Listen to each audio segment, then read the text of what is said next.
Good morning, students. Now, today we'll start with our next topic of aggregate demand and aggregate supply, that is the saving function. We have completed the consumption function. Now, we'll start with saving function. So, income is either consumed or saved. ये सबको पता है, ठीक है. जो हम consumption और saving function पढ़ रहे हैं इस पूरे चैप्टर में ADAS अप्रोच हमने पढ़ा, उसमें हमने यही पढ़ा कि इनकम वाई होती है और इनकम जो होता है पहले तो कंजम्पशन होता है और कंजम्पशन के बाद उसमें सेविंग हो जाती है. So y equals to C plus S. The functional relationship between S and y is called saving function. ठीक है. Both C and S are determined by y. मतलब अगर हमें y पता है, हमें C पता है तो हम S निकाल सकते हैं, हमें S पता है तो है C निकाल सकते हैं. हमें इनकम बस पता होनी चाहिए, इनकम हमें दिया हुआ है, उसके बाद हम C S सब डिटरमाइन वहाँ से कर सकते हैं. एक हम फंक्शन देखते हैं कि इसमें हमें क्या करना है. We have to derive S function from C function. ठीक है. इनकम हमें दी हुई है, C हमें दिया हुआ है. हम इनकम में से कंजम्पशन को माइनस कर देंगे, हमारा सेविंग फंक्शन निकल जाएगा. इनकम क्या दी हुई है 0, 50, 100, 150. कंजम्पशन क्या दिया हुआ है 20, 60, 100, 140. अब हम इसमें से सेविंग फंक्शन कैसे निकालेंगे. y माइनस C हम सब करते जाएंगे और यहाँ पे हमारा ये सेविंग फंक्शन निकल जाएगा. सेविंग फंक्शन हमें और क्या बताता है. जब हमने किया था, हम कंजम्पशन फंक्शन पढ़ रहे थे, उसमें हमने ये पढ़ा था कि ऑटोनोमस सेविंग होती है. मतलब कि जब ज़ीरो लेवल ऑफ इनकम होता है उस टाइम पे भी कंजम्पशन ज़्यादा हो जाती है. तो यहाँ पे भी है कि आपका जो सेविंग है वो नेगेटिव में चला गया. मतलब क्योंकि ये नेगेटिव का क्या मतलब होता है कि यहाँ पे हमने बोरोइंग की है किसी और से. ये जो नेगेटिव होता है ये ऑटोनोमस सेविंग दिखाता है, मतलब कि हमारी बोरोइंग दिखाती है. इसके ऑब्जर्वेशंस मैंने लिखे हैं. S -20 है because C is more than y. ठीक है. y यहाँ पे क्या है 0. S increases as y increases. Next S is positively related to y. ठीक है. जैसे जैसे y बढ़ते जाता है वैसे वैसे S भी इंक्रीज होता है. S remains lower than y because it is part of y. जो सेविंग होगी वो हमेशा y से कम होती है. क्यों. क्योंकि जो सेविंग है वो इनकम से ही तो आती है. ठीक है. इनकम का एक पार्ट होती है सेविंग, इसलिए वो हमेशा लोअर रहती है आपके इनकम से. नेक्स्ट, अगर हम डायग्रामेटिक रिप्रेजेंटेशन देखें तो सेविंग फंक्शन हमारा ऐसे बनता है. यहाँ पे आप देख रहे हैं ये एक्स एक्सिस है. ठीक है. यहाँ पे क्या है कि पहले यहाँ पर जो सेविंग है, क्योंकि कंजम्पशन तो हुआ है, नेगेटिव सेविंग है, मतलब इतना जो है ये नेगेटिव बैलेंस में हमारा चल रहा है. इनकम 0 थी और वहाँ पर भी जो हमारे कंज्यूमर हैं उन्होंने कंज्यूम किया है, तो ये नेगेटिव सेविंग. यहाँ पर इनकम जो है वो सेविंग के बराबर है और यहाँ पर सेविंग जो है वो इनकम के साथ साथ यहाँ पर इंक्रीज कर गई है. S line represents saving function. S line starts below x axis where y equals to 0. S line is positively sloped as it moves upward. That indicates that S is positively related to y. ये जो upward move कर रही है इसका मतलब है जो saving function है आपका that is positively related to y. Higher y causes higher S and S crosses x axis where C equals to S. यहाँ पर जो आपका ये क्रॉस कर रहा है सेविंग लाइन आपके एक्स एक्सिस को, इसका मतलब है कि यहाँ पे कंजम्पशन और सेविंग एक बराबर है. ठीक है. Next we move on to slope of S line.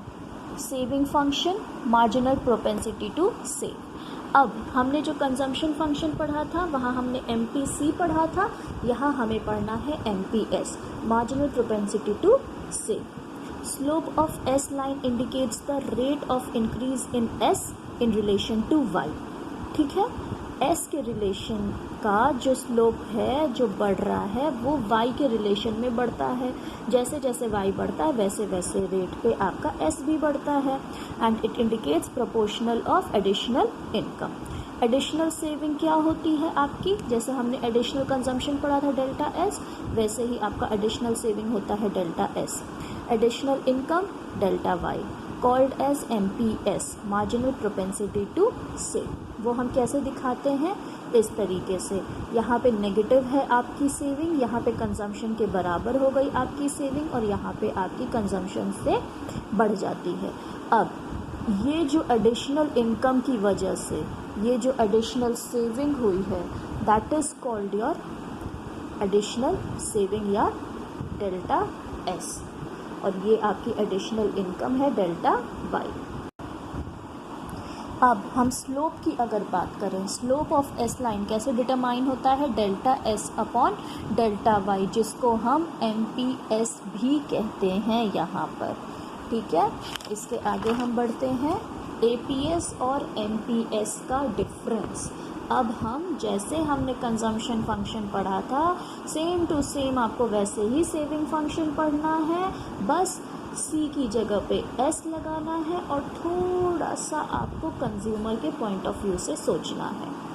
Average propensity to save APS और marginal propensity to save MPS, both are different concept. APS क्या होता है, APS is ratio between total saving and total income, जहाँ पर APS equals to S upon Y. MPS की बात करें तो MPS is ratio between additional saving and additional income, MPS equals to delta S upon delta Y.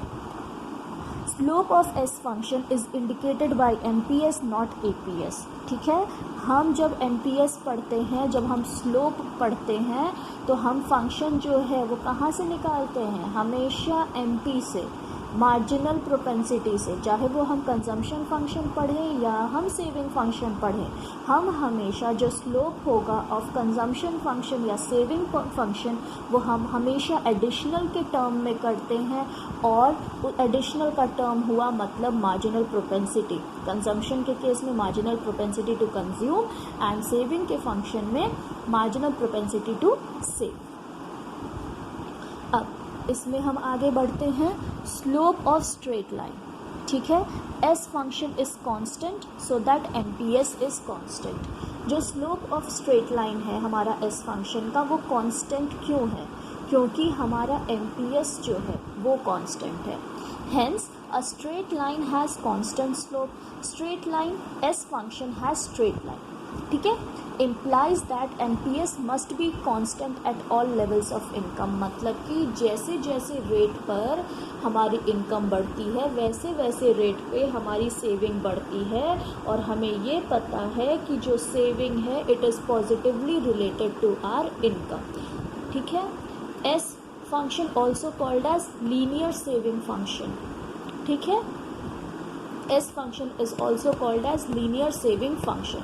That means every time with rise in y a constant proportion is converted into S. मतलब कि जैसे जैसे y बढ़ता जाएगा एक constant proportion जो है वो आपकी सेविंग में कन्वर्ट होता जाएगा, क्योंकि कंजम्पशन भी एक लिमिट तक ही किया जाएगा, उसके बाद जो इनकम आएगी एडिशनल उसका एक प्रपोर्शन जो है वो सेविंग में ऐड होता जाएगा।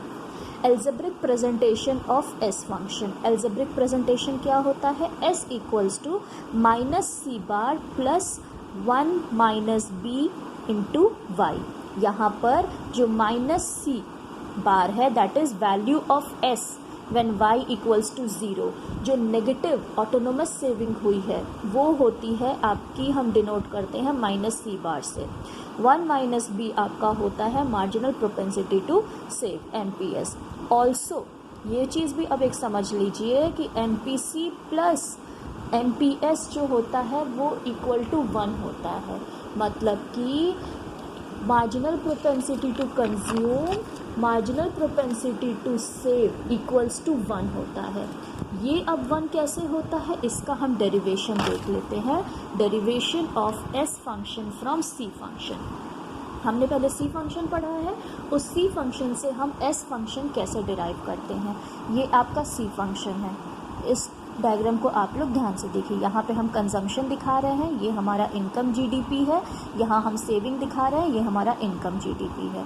ये हमारा रहा वाई इनकम लाइन, ये कंजम्पशन लाइन। ठीक है, जहाँ पर इनकम जो है कंजम्पशन को मीट करता है वो हमारा हो जाता है सी इक्वल्स टू वाई है, यहाँ पर ये ब्रेक इवन पॉइंट है। और उसी पॉइंट पे अगर आप सेविंग में आए तो देखेंगे कि उसी पॉइंट पर जो सेविंग है वो आपका मीट कर जाता है यहाँ पर इनकम लाइन को, ठीक है। यहाँ पर फिर क्या होता है, यहाँ पे सेविंग आपकी बढ़ने लगती है, ठीक है। सेविंग बढ़ने लगती है मतलब यहाँ से अब ऑटोनोमस सेविंग हमारी ख़त्म हो गई, नेगेटिव हमारा ख़त्म हो गया। अब इनकम जैसे जैसे बढ़ती जा रही है वैसे वैसे हमारी सेविंग बढ़ती जा रही है। देख रहे हैं आप, इनकम यहाँ बढ़ गई तो सेविंग यहाँ बढ़ गई। जहाँ पर s इक्वल्स टू 0 होता है, ठीक है, जहाँ पर सेविंग आपकी 0 हो गई, क्योंकि उसके पहले तो हमारी नेगेटिव चल रही थी। जहाँ पर हमारा s 0 हो गया वो हमारा हो जाता है break even point s function में, ठीक है। ऐसे हम डिराइव करते हैं अपने कंजम्पशन फंक्शन से सेविंग फंक्शन। अब कंजम्पशन फंक्शन यहाँ पे क्या हुआ, c equals to y, income के लेवल पे कंजम्पशन पहुँच गया और यहीं पे ब्रेक इवन पॉइंट जो है कि यहाँ पर हमारा s जो है अब वो 0 हो गया। अब क्या होगा कि यहाँ पे कंजम्पशन जो है वो नीचे हो जाएगा y से, होगा, हमने कंजम्पशन फंक्शन पढ़ा था। अब क्या होगा, y से जो यहाँ पे c नीचे हो जाएगा और इनका जो डिफरेंस होगा वो आपका बन जाएगा सेविंग। y माइनस सी क्या होता है, सेविंग। इनकम में से आप कंजम्पशन को माइनस कर देंगे तो क्या आपका डिराइव होगा, saving. y equals to C plus S होता है। अब आपको जब y में से आप c माइनस कर देंगे तो जो डिराइव होगा वो s होगा।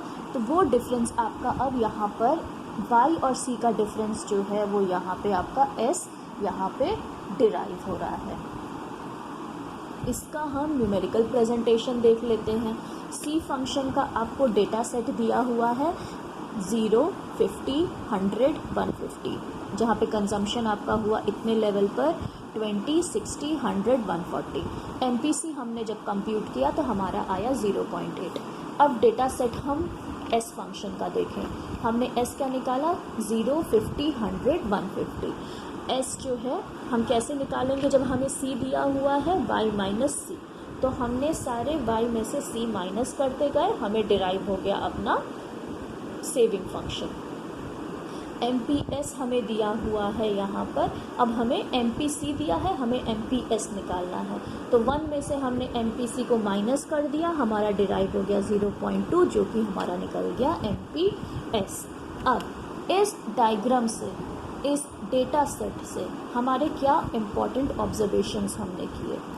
S line start at S bar, मतलब कि नेगेटिव से स्टार्ट होती है saving line. Value of S bar equals to C bar but with negative sign, ठीक है।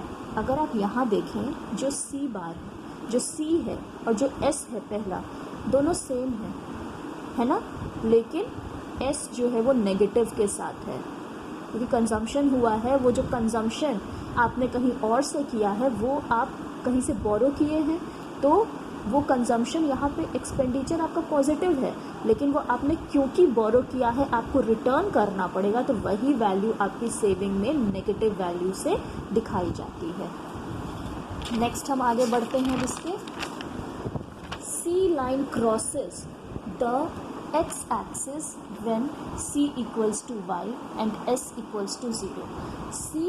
S लाइन जो है वो x एक्सिस को वहाँ पे क्रॉस करती है जहाँ पर c इक्वल्स टू y होता है। अब इसमें अगर देखें तो कहाँ पे क्रॉस कर रही है, जहाँ पर आपका c इक्वल्स टू y होता है। जहाँ पर c इक्वल्स टू y होगा वो कंजम्पशन फंक्शन का ब्रेक पॉइंट हो जाता है, और जहाँ पर s इक्वल्स टू 0 होता है वो आपके सेविंग फंक्शन का ब्रेक इवन पॉइंट बन जाता है। S line crosses x when c equals to y equals to 100, therefore s equals to 0। जो आपकी सेविंग लाइन है वो x को वहाँ पर क्रॉस करती है जहाँ पर c equals to y 100 होता है और जहाँ पे सेविंग आपकी 0 हो जाती है। Slope of s line equals to 1 minus slope of c line. आपको जब स्लोप ऑफ s लाइन निकालना है तो 1 minus slope of c line आप कर लीजिए, आपको s लाइन वहाँ पे निकल जाएगा। एक न्यूमेरिकल हम देख लेते हैं अब यहाँ पे इससे related. What value will you assign to the slope of s function when slope of c function is given as 0.6. ठीक है, कैसे इसको सॉल्व करेंगे? स्लोप ऑफ सी फंक्शन होता है MPC, slope of S function होता है MPS. हमको क्या दिया हुआ है कि MPC plus MPS equals to 1 होता है, ये हमें पता है. और हमें ये दिया गया है कि स्लोप ऑफ सी फंक्शन हमें 0.6 दिया है. तो हम क्या करेंगे? स्लोप ऑफ एस फंक्शन हम कैसे निकालेंगे? 1 माइनस MPC. 1 माइनस 0.6 हमने माइनस किया, हमारा यहाँ पे डिराइव हो गया MPS दैट इक्वल्स टू 0.4. एक और न्यूमेरिकल हम आगे देखते हैं. Find S when C bar equals to 200, MPS equals to 0.4 and Y equals to 1000. ठीक है, हमें S निकालना है और हमें C बार दिया हुआ है, हमें MPS दिया है, हमें Y दिया है. हम सीधे क्या फॉर्मूला पुट करेंगे? S equals to minus C bar plus MPS into Y. Minus 200 plus 0.4 into Y हमें क्या दिया है? 1000. कंप्यूट हम इसकी वैल्यू करेंगे, हमारा आंसर क्या निकलेगा? 200. Now relationship between propensity to consume. ठीक है, APC और MPC, APS और MPS, इनके बीच का रिलेशनशिप अभी हम पढ़ना है. APC क्या होता है? C upon Y. MPC क्या होता है? Delta C upon delta Y. APS क्या होता है? S upon Y. MPS क्या होता है? Delta S upon delta Y. APC plus APS equals to 1, MPC plus MPS equals to 1. पहला हम प्रूफ करेंगे कि APC प्लस APS 1 के बराबर होता है. कैसे? बिकॉज अगर हम कोई भी पार्ट ऑफ टोटल इनकम अगर हम स्पेंड कर रहे हैं तो मतलब जो rest of the part of income है वो हम सेव कर रहे हैं. पहली बात, क्योंकि हमने जब भी इनकम फंक्शन पढ़ रहा है तो हम सेविंग और कंजम्पशन के टर्म्स में ही पढ़ रहे हैं. तो इसका मतलब है कि अगर हमने कुछ यहाँ पे सेव किया है और कुछ हमने कंज्यूम किया है. ठीक है, y equals to C plus S. अब we know that APC equals to C upon Y and APS equals to S upon Y. तो y equals to C plus S हमें ये पता है. Means APC plus APS equals to क्या होगा? APC क्या होता है? C upon Y. APS क्या होता है? S upon Y. तो अब हम इसको ऐड करेंगे तो क्या निकलेगा? C plus S upon Y that equals to C plus S को हम और क्या डिनोट कर सकते हैं? Y से. तो Y upon Y equals to 1, मतलब APC plus APS equals to 1. ये हमारा प्रूफ हो गया. आगे अब हम देखते हैं MPC plus MPS equals to 1. ये अब हमें प्रूफ करना है. Say that if a part of additional income is spent then rest of the additional income must have been saved. क्योंकि हम जब मार्जिनल प्रोपेंसिटी की बात करते हैं तो हम additional income, additional consumption, additional saving की बात करते हैं. तो एडिशनल इनकम से अगर एडिशनल कंजम्पशन हुआ है तो कुछ पार्ट एडिशनल सेविंग भी हुई होगी. उसको अब हमें प्रूफ करना है. हमें ये पता है कि delta y equals to delta C upon plus delta S होता है. MPC होता है हमारा delta C upon delta Y. MPS होता है हमारा delta S upon delta Y. We know that delta C plus delta S equals to delta Y. अब MPC plus MPS equals to, हम इसको अगर सिंबल्स में रिप्रेजेंट करें तो MPC को हम और क्या कहते हैं? Delta C upon delta Y. MPS को हम और कैसे रिप्रेजेंट करते हैं? Delta S upon delta Y. अब इन दोनों को हम ऐड करेंगे तो हमारा कॉमन फैक्टर क्या निकल गया? Delta Y. अब delta C plus delta S, delta C plus delta S को हम डेल्टा Y भी रिप्रेजेंट करते हैं. Delta Y upon delta Y equals to 1. तो MPC plus MPS equals to 1. ये भी हमारा हेंस प्रूफ हो गया. अब एक क्वेश्चन देखते हैं. If personal disposable income is 1000 crore and consumption expenditure is 750 crore, find out average propensity to save. ठीक है, S हमें पता है Y माइनस C होता है. ठीक है। इनकम दी हुई है 1000 माइनस 750 हमारी कंजम्पशन दी हुई है, सेविंग हमारी हो गई 250 करोड़ की। अब एपीएस हमें निकालना है। एपीएस क्या होता है? Total saving upon total income.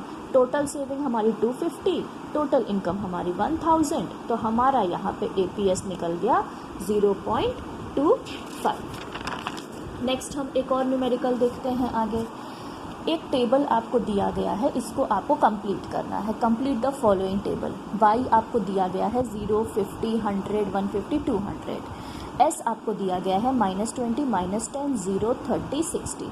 आपको यहाँ पे सारे वैल्यूज़ की एमपीसी और एपीसी बतानी है। तो उसके लिए आप पहले क्या करेंगे? पहले वाई और एस आपने मेंशन कर दिया। अब एमपीसी मतलब आपको पहले कंजम्पशन अपना पता करना पड़ेगा। कंजम्पशन हम कैसे पता करेंगे? अपना y माइनस एस कर देंगे, सारे कंजम्पशन हमें पता चल जाएंगे। y माइनस एस हमने सब किया, हमें मिल गया 20, 60, 100, 120, 140। एमपीसी क्या होता है? Delta C upon delta Y. तो delta C upon delta Y. Delta C 60 minus 20, पहले हमारा ये डैश होगा, 20 माइनस कुछ नहीं है तो डैश। नेक्स्ट मार्जिनल हमें पता करना है। मार्जिनल हम हमेशा कैसे पता करते हैं? n minus n minus 1। तो 60 minus 20 is 40। 40 upon delta Y. Delta Y क्या है? 50 माइनस 0 कितना होगा? 50। तो 40 अपॉन 50 इक्वल्स टू 0.8। अब 100 माइनस 60 कितना हुआ? 40। तो डेल्टा सी हुआ 40। फिर delta Y 100 minus 50 is 50 upon 50, 0.8। ऐसे हमने पूरा एमपीसी निकाल लिया। और एपीसी हमें क्या होता है? सी अपॉन वाई। तो हम सीधे सी और वाई की वैल्यू पुट करते गए और यहाँ पे हमने एपीसी भी यहाँ पे डिराइव कर लिया। Now last numerical. Find autonomous consumption and total consumption when saving function is s equals to -100 plus 0.5y and y equals to 1500। Question में गिवन क्या है? s equals to -100 plus 0.5y। Autonomous consumption हमें यहाँ पे derive करना है, मतलब हमें सी बार यहाँ पे डिराइव करना है। दैट इज़ हमें अब यहाँ पे दिया हुआ है -100, ठीक है। हम पहले यहाँ पे क्या निकालेंगे? हम निकालते हैं यहाँ पे कंजम्पशन। तो C bar plus M P C Y, ठीक है। सो सी बार की जगह पे 100 प्लस एम पी सी हमें दिया है कि हमें एम पी सी यहाँ पे दिया गया है 1 माइनस 0.5, क्योंकि ये जो है ये हमारे एम पी सी हमें पता है, हमें ये एम पी एस पता है कंजम्पशन, क्योंकि हमें ये सेविंग फंक्शन दिया हुआ है। तो ये हमें एम पी एस पता है। तो एम पी एस में से हमने एम पी सी माइनस कर लिया, तो वही बचा 0.5। तो 1 minus 0.5 into Y is 1500। 100 plus 0.5 into 1500, 100 plus 750। Total हमारा जो सी निकला वो निकला हमारा 850। टोटल सी निकला 850 और जो हमारा ऑटोनोमस कंजम्पशन है वो निकला हमारा माइनस, यहाँ पे माइनस माइनस हमारा प्लस हो गया, तो ऑटोनोमस कंजम्पशन हमारा यहाँ पे डिराइव हो गया 100। इसके साथ हमारा aggregate demand, aggregate supply and related concepts जो हैं यहाँ पर ये चैप्टर आपका ख़त्म होता है।